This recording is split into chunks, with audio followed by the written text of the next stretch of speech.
Magandang hapon po sa inyong lahat. Narito na po ang resulta ng Lotto ngayong 2 p.m. draw, August 22, 2026.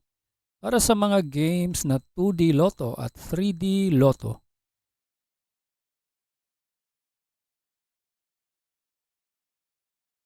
Para sa 2D Lotto, ito po ang winning combination: 30 and 8 in exact order.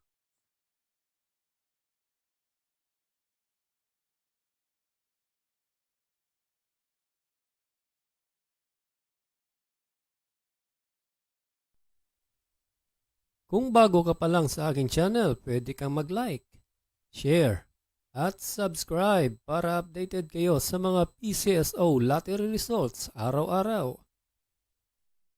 At para sa 3D Lotto, ito po ang winning combination: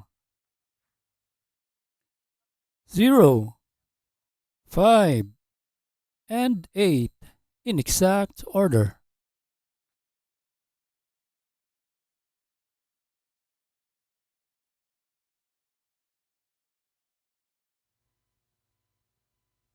Salamat po sa panonood ng Lotto Results Today by Mr. Wi-Fi.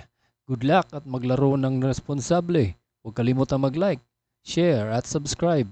Hanggang sa muli, paalam po sa inyong lahat.